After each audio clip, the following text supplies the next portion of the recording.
Hello, good morning. আশা করি তোমরা সবাই ভালো আছো। আমিও ভালো আছি।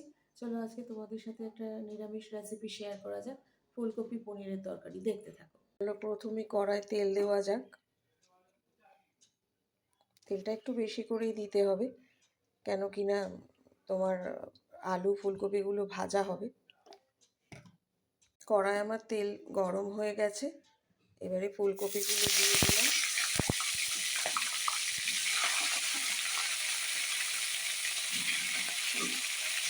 ফুলকপিগুলো লাল লাল করে ভাজতে হবে। চলো আমার ফুলকপিগুলো ভাজা হয়ে গেছে লাল লাল করে। ও আর একটা কথা তোমাদেরকে বলে দিই যে আমি ফুলকপিতে নুন আর হলুদ অল্প করে মাখিয়ে নিয়েছিলাম। লাল লাল করে ভাজা হয়ে গেছে। চলো এবার পনিরগুলো লাল লাল করে ভেজে নিই। খুব লাল হবে না, হালকা ব্রাউন করে।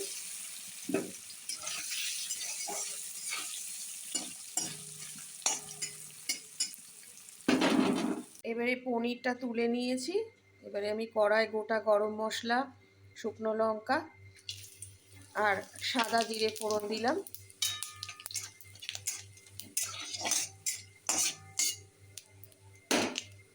ফোড়নটা আমার লাল লাল করে হয়ে গেছে, গন্ধ বেরিয়ে গেছে। এবার আলুগুলো দিয়ে দিলাম।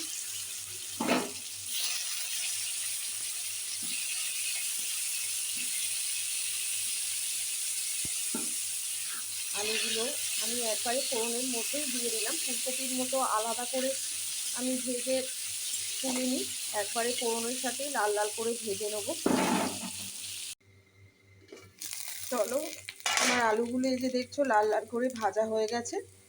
আলুতেও আমি অল্প লবণ আর হলুদ মাখিয়ে রেখেছিলাম। এবারে এই যে দেখো আমার মশলাগুলো দেখে নাও। এর মধ্যে লঙ্কা গুঁড়ো, হলুদ গুঁড়ো, লবণ, জিরে গুঁড়ো, ধনে গুঁড়ো, মিষ্টি, টমেটো, আদা বাটা সব একসাথেই রয়েছে। দেখে নাও, এই যে আমি দিয়ে দিলাম লঙ্কা গুঁড়ো, হলুদ গুঁড়ো, লবণ, মিষ্টি, ধনে গুঁড়ো, জিরে গুঁড়ো, টমেটো, আদা একসাথে মিক্সিতে পেস্ট করে নিয়েছি। এবার মশলাগুলো আমি কষাবো। মশলাগুলো আমার কষানো হয়ে গেছে। আলু লাল লাল করে ভাজার পর মশলা দিয়ে কষানো হয়ে গেছে। এবারে আমি মটরশুঁটিটা দিয়ে দেবো।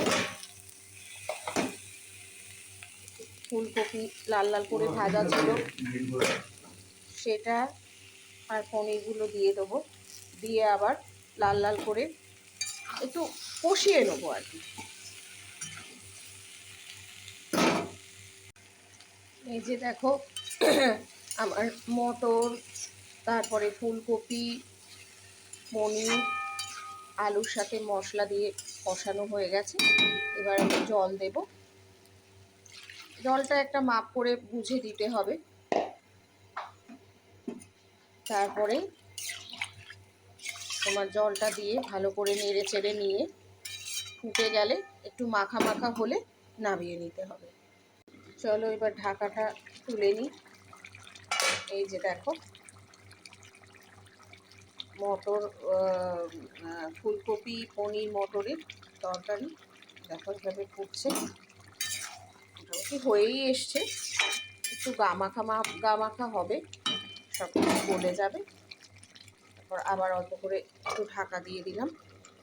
চলো ঢাকাটা খুলে নিই। দেখো আমার ফুলকপি পনিরের তরকারি হয়ে গেছে। নামাবার আগে একটু ঘি দিয়ে দিলাম, একটু গরম মশলা গুঁড়ো দিয়ে দিলাম অল্প করে। তো তাহলে আমার ফুলকপি পনিরের তরকারি নিরামিষ ready. Like, comment, and subscribe.